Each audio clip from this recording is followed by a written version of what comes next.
everyone, and welcome to this brand new channel, Trading Secrets with me. As I mentioned last week, I'm going to kick this off with my favorite topic in history and archaeology, the Indo-Roman trade.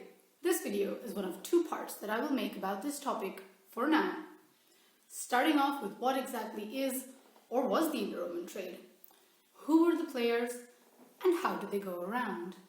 I've divided the video in three main parts: timeline, geography, and sources. Let's start with the timeline. Historians and archaeologists agree that this trade flourished between the 2nd century BCE and the 2nd century CE and was at its peak during the Julio-Claudian phase of the Roman Empire. Two routes were taken from the Indian subcontinent to transport goods across to Rome.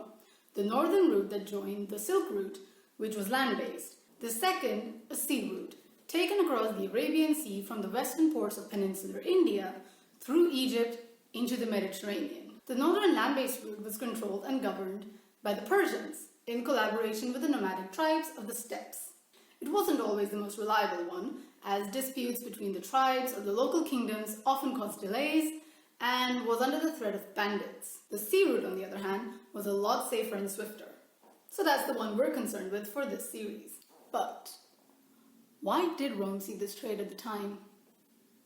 After conquering Gaul in 52 BCE, Rome had established a foothold in large parts of Europe.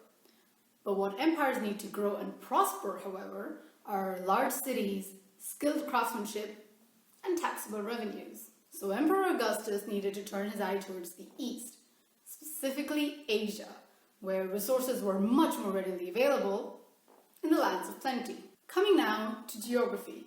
It was in 118 BCE when an Indian sailor was rescued from the wreckage of a strange ship by a Ptolemaic navy patrol serving the Gulf of Aden in the Red Sea. This Indian sailor was supposedly nursed and courted by the local king and eventually asked to lead an expedition back to India along with Eudoxus of Cyzicus to learn the route. Travel across the Indian Ocean was powered by the monsoon winds, the study and discovery of which is attributed to Hippolus, supposedly the first person to sail across the high seas and make it to Indian ports and back using the seasonal winds. Some scholars argue whether he ever existed, but it's hard to tell.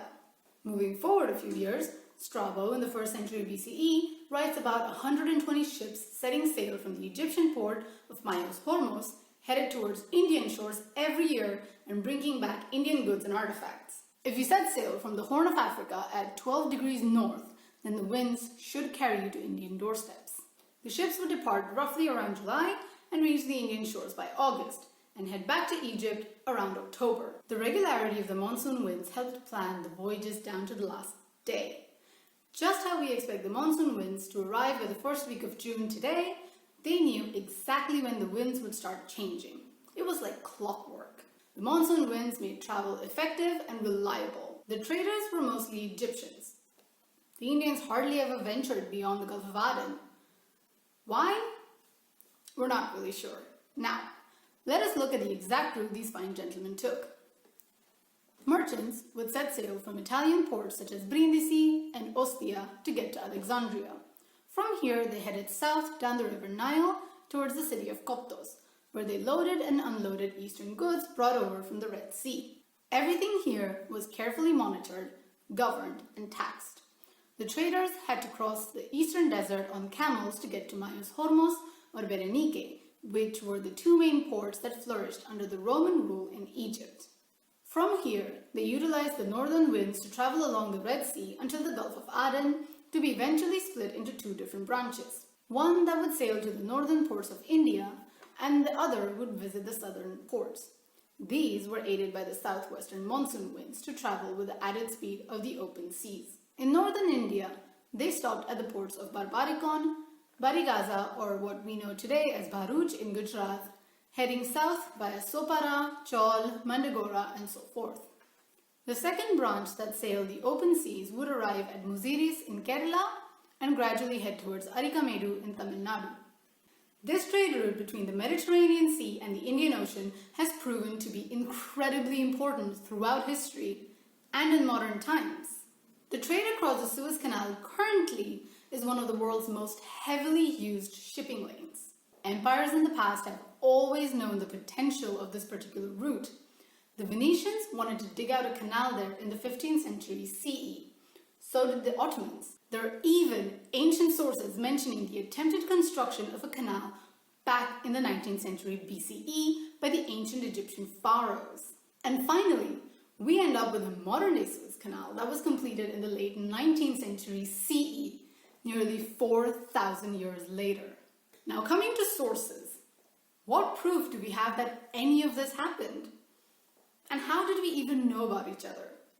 Long before the Persians and the Greeks, the Indian subcontinent, and the Harappan civilization in particular, had trade relations with Mesopotamia and also possibly ancient Egypt. Most recent studies at Megiddo in Israel suggest that East Asian or Indian food products such as bananas, turmerics, and soybeans were consumed by the locals in 1500 to 1100 BCE. I would love to do an in-depth video about this specific find, but for now, let's go back to Rome. Early Greeks and Persians such as Herodotus, Aristotle, and Strabo have all talked about the Indian subcontinent, but none of them actually went to India. They heard about it from earlier accounts of Scylax and Ctesias. The former is said to have been down the river Indus during the time of the Persian king Darius I in the 5th century BCE. He was to navigate the waters and report back on what he saw. Sadly, none of his works survive anymore, and we only get glimpses of what he wrote through other historians' accounts. Then came Ctesias, a Greek physician from the same time, and his book Indica, describing the rivers and lands around the Indus and the fascinating new peoples and creatures found here that the European world knew nothing about. Fun fact, he's the reason unicorns exist. How? I'll make another video soon. Seriously, that man had some imagination. It is important to mention that he also never visited India, but merely gathered information from other Persian traders, but was taken seriously nevertheless. And because of such hearsay, information about India got morphed into all sorts of fibs and tales, and it became the land of fascination, and at times ridicule. Of course, it wasn't just stories of giants or monsters. We get true representations of the Indian subcontinent with the conquest of Alexander and his historians, Nearchus, Callisthenes, Onesicritus, and Aristobulus, back in the 4th century BCE. Most of them traveled with Alexander of Macedonia, or Alexander the Great, to India and provided first-hand information about the land. If you want to talk about contemporary sources, you cannot really go without mentioning the Periplus of the Erythraean Sea, also known as the Periplus Maris Erythraei.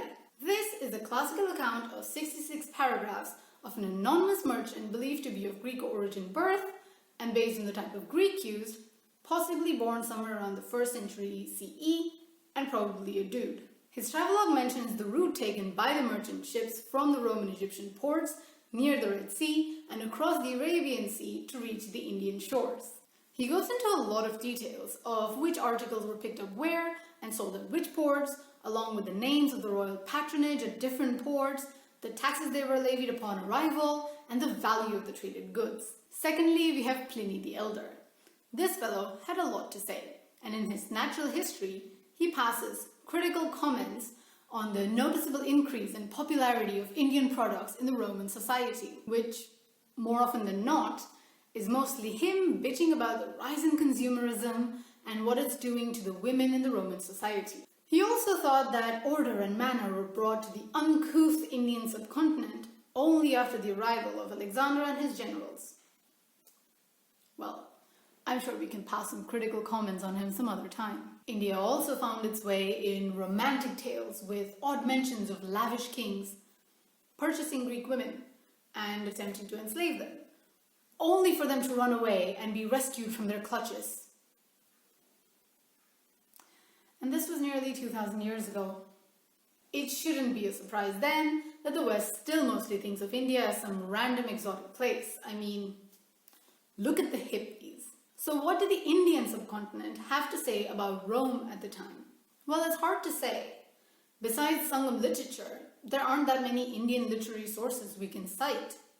Doesn't mean that we don't have anything, but it's not as much as we would like. In the Indian subcontinent, the Greco-Roman traders were called Yavana, which finds its origin in the word Ionian. This term was used by Ashoka in his edicts to talk about Antiochus II of the Indo-Greek Seleucid Empire. We see the same term carved on pillars at several Buddhist cave sites in western Maharashtra, which roughly date around 1st century CE. It is also mentioned in Mahabharata and Ramayana and vaguely referred to the warrior people from the northwest of the Hindu Kush mountain ranges. Coming back to the Sangam literature of the Tamil kingdoms, the poems speak of the Yavanas and their ships, their gold coins and their wine.